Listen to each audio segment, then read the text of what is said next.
This is Law for Community Workers Spotlight On, the Shortcut Series podcast for community and health workers produced by Legal Aid New South Wales. My name is Pauline and I'm from the Community Legal Education branch here in Legal Aid, and we would like to acknowledge that our podcast is recorded on Aboriginal land and pay our respects to Elders past and present, and extend that respect to any First Nations listeners joining us today. Always was, always will be. Today, our guest is Madeline, and we're shining the spotlight on the Inner City Legal Centre's Sex Worker Legal Service, the SWLS. Hi, Madeline, and welcome to the podcast. Thank you for joining us. Hi, thank you for having me. My name's Madeline, and I'm a generalist solicitor at Inner City Legal Centre. We're based in King's Cross.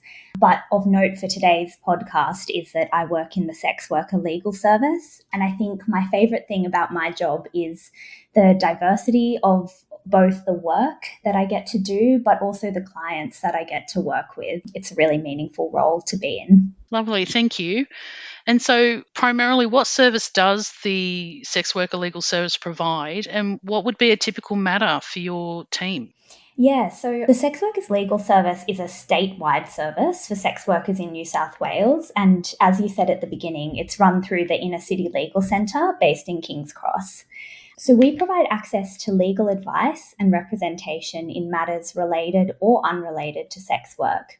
But essentially, it's a specialist service for the unique needs of sex workers. Our goals are to dispel the myths about the legalities of sex work, to improve awareness about sex workers' legal needs and create referral pathways. And we're also interested in conducting law reform, assisting people to report crimes to the police.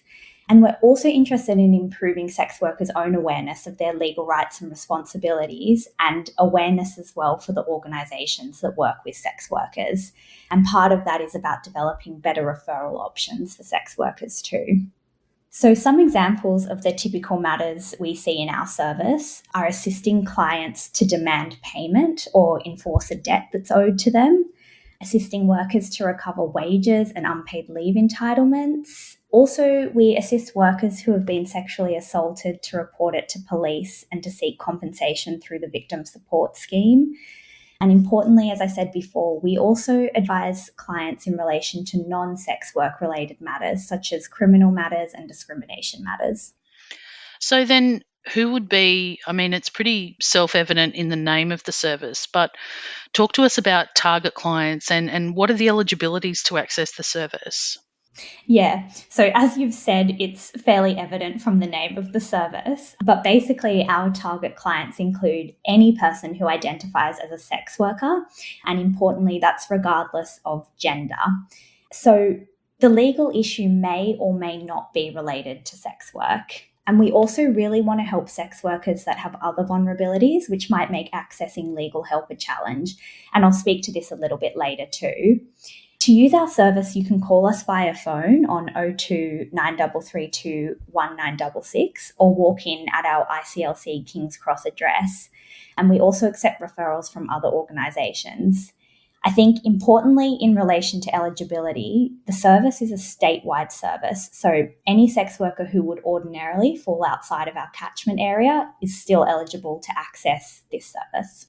All right, thank you for that. So Madeline, there's a lot of stigma around sex work and whether it's legal or illegal. Can you please talk to us a bit more about that? Yeah, absolutely. So it's important to note first and foremost that New South Wales has predominantly decriminalised adult sex work. So in fact, it was the first jurisdiction in the world to do this. Despite the decriminalisation and changing attitudes towards sex work in the eyes of the law, unfortunately, sex workers continue to face stigma in many aspects of their life. I think this is compounded by the fact that attitudes and laws towards sex work vary between each state and territory across Australia. So there's a lack of uniformity in these laws across the country.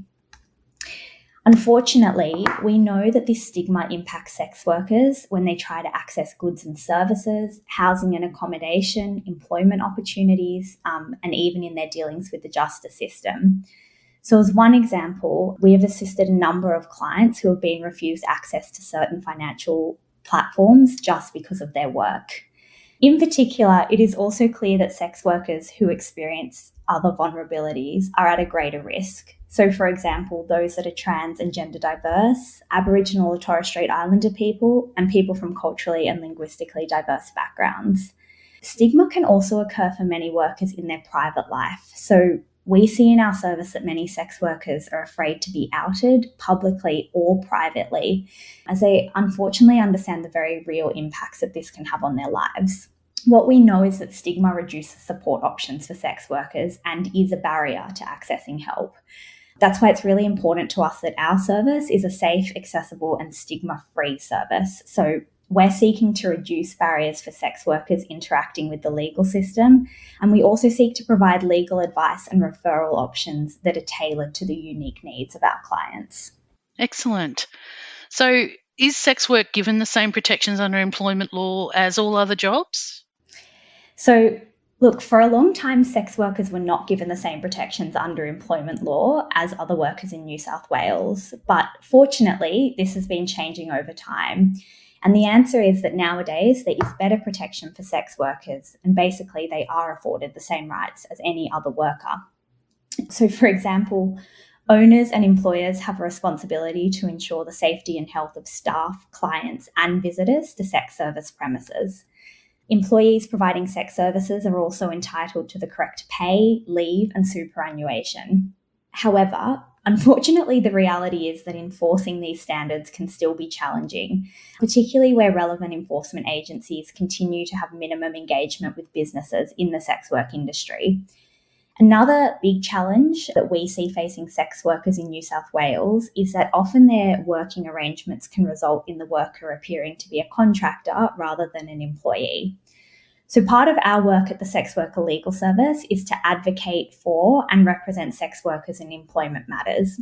If you have an employment-related issue or you want to refer a sex worker with an employment issue, you should contact our service so we can provide advice that's tailored to your unique circumstances.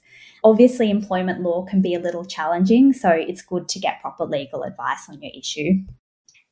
So you spoke before about people being able to ring and also to refer people for advice, but is that the best way for community workers to make a referral to your service? Is it just a call?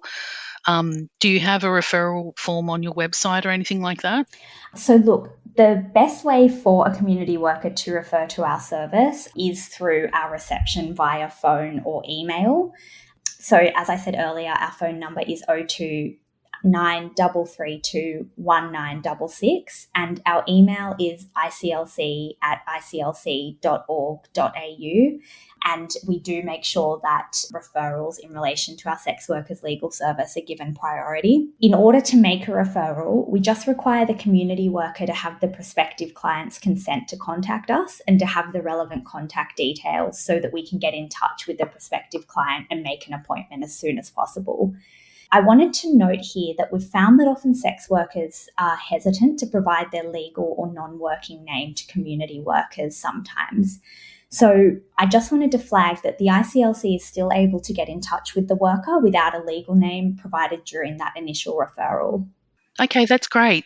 That's great. That's really good to know. I just wanted to also say that if there are any organisations that are interested in formalising a referral pathway with our service, so for example, through a form, we're also very happy to have a further conversation about this too, because we're really interested in developing partnerships that facilitate easy access for sex workers to services. And what about people who like to self-refer? Would you prefer people to call themselves? I know you mentioned earlier about your office in King's Cross. Is it okay for people to just drop into the centre?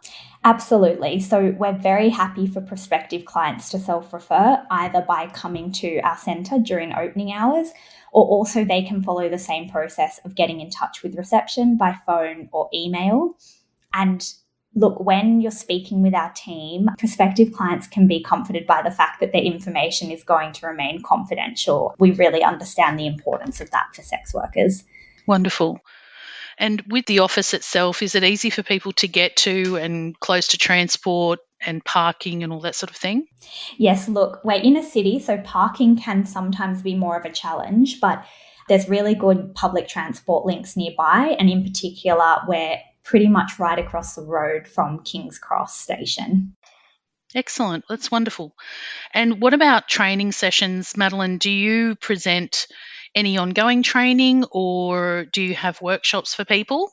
Yep, so absolutely. As I mentioned at the beginning of the podcast, one of our goals in this service is to improve community awareness about sex workers' rights. And one of the ways we do this is through training and community legal education.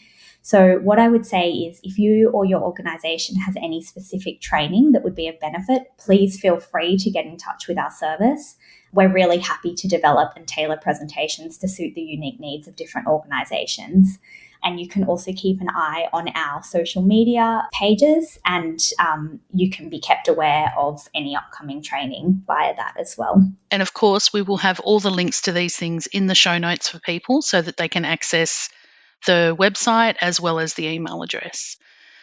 So we've come to the end of our time together with our last question, which has become our tradition here on Spotlight On. So Madeline, what's the one thing you would like anyone who is working in the sex industry to know? Look, the key message I want to drive home is that everyone has the right to access safe services, to be protected by the justice system, and to be treated fairly, regardless of their work. While I don't want to minimise the struggles faced by sex workers, I do also want to finish with a positive message, that being that there are safe services like ours that are here to help you. So if you or someone you'd like to refer have any legal issues, please do reach out to our service and we'd be very happy to help. Thank you so much for joining us today, Madeline, and for letting us shine the spotlight on the Sex Worker Legal Service. Thank you so much for having me today. I just want to finish by saying you can find more information about the Inner City Legal Centre and the Sex Workers Legal Service on our website at www.iclc.org.au. And you can also find our contact details on the website, but our number is 02 9332 1966 and our email is iclc@iclc.org.au. Thank you very much for having me. You are more than welcome. It's been an absolute pleasure. That was our guest, Madeline Antrim from the Inner City Legal Centre's Sex Worker Legal Service. As always, you will find links to all the websites and resources mentioned in this episode listed in our show notes, as well as a full transcript. You can email us to cle@legalaid.nsw.gov.au. This has been Spotlight On. Thank you for listening, and goodbye, everyone.